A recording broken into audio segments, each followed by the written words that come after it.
Hi guys, welcome to our course. I'm Mark Story. I'm going to be your professor for this semester, and hopefully you guys have had the opportunity to read a little bit about keys for success in this class, in the boot camp part. Hope that was helpful to you.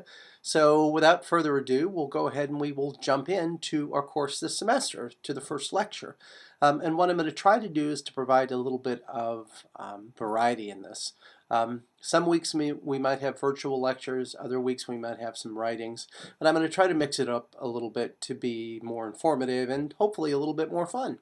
So diving in, today we're going to talk about two things, and one of which is that is at the core of this course is writing for public relations. In terms of how to be effective, we're going to look at audiences, grammar, how to influence people, as well as what the 6 steps are to persuasion, and then we're going to actually talk about real composition rules. And then we're also going to cover some basics about where public relations meet social media. So let's talk a little bit about public relations writing. It is designed to initiate, develop, or sustain positive relationships with groups of people who can affect an organization and its well-being.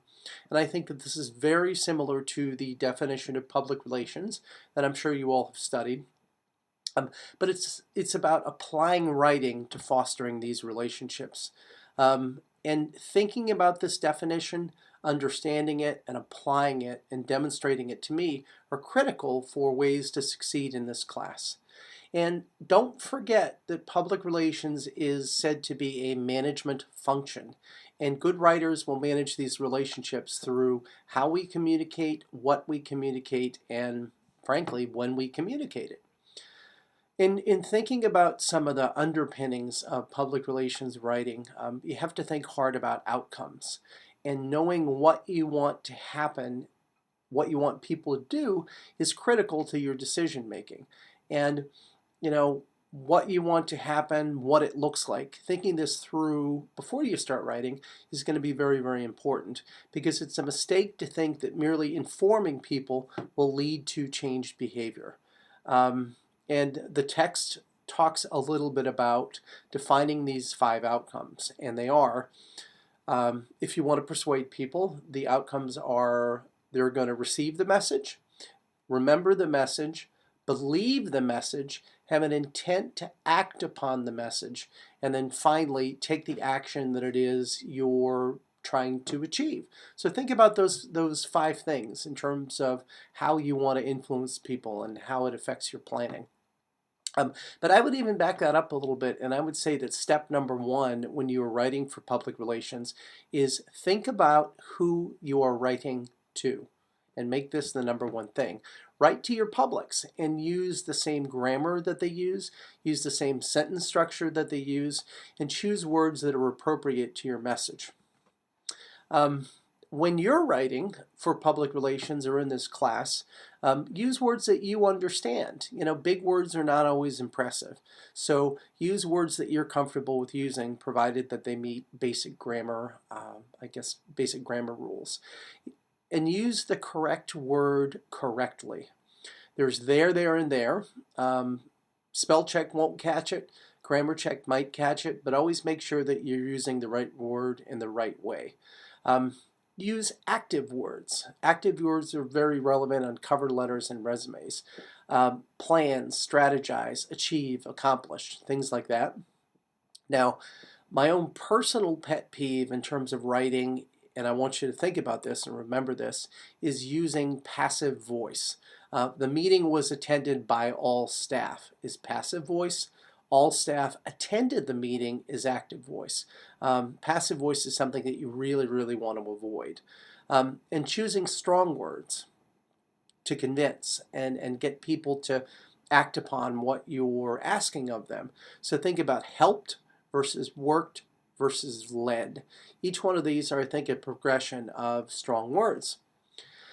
I can't stress grammar enough. Grammar, grammar, grammar. Think about this over and over and over again.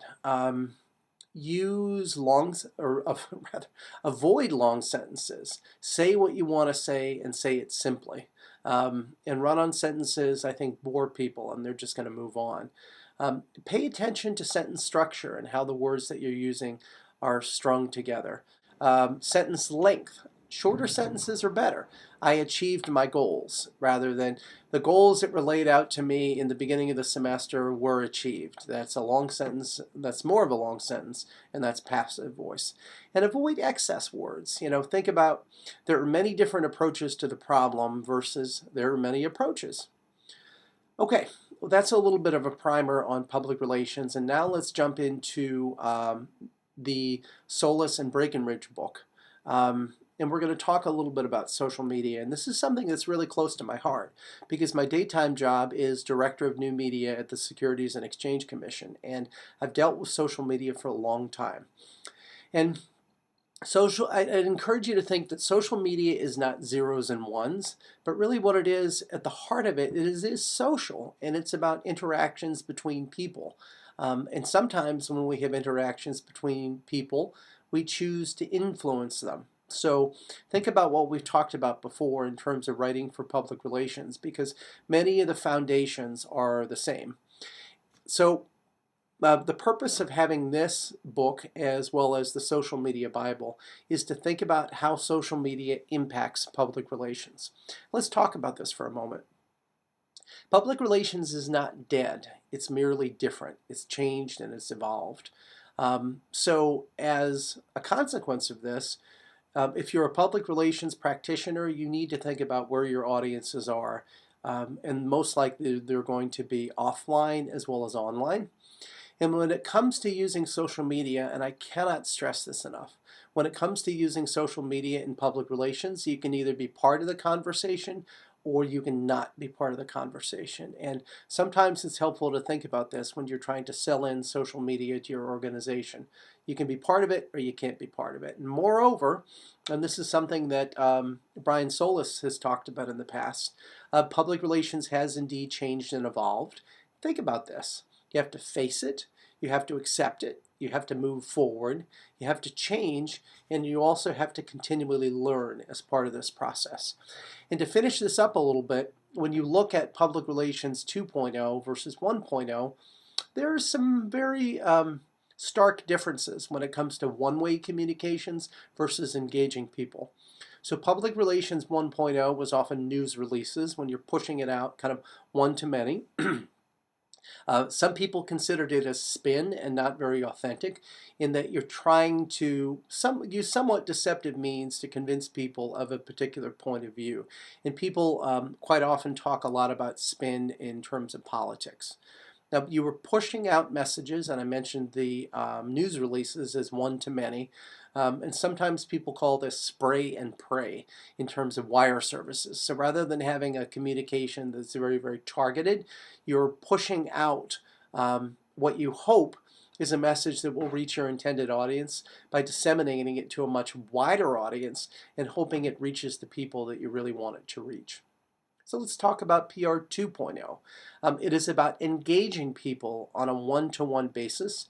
It is about relevance and providing information that is directly relevant to people in the online environment. And it's about genuine conversations and not spin. Your social media has a very, very large trust factor. And you want to make sure that you are indeed having genuine conversations with people, because if you're not, it's very, very easy to call this out. And finally, social media is about conversations, again, in the two-way aspect versus the one-way aspect of public relations 1.0. It's about tools and networks that facilitate conversation. So with that, that's going to be the end of the first lecture. I hope that you've enjoyed the readings. I hope that you have enjoyed the chapters. And I look forward to interacting with you guys in the conferences in this course. Till next week. Bye-bye.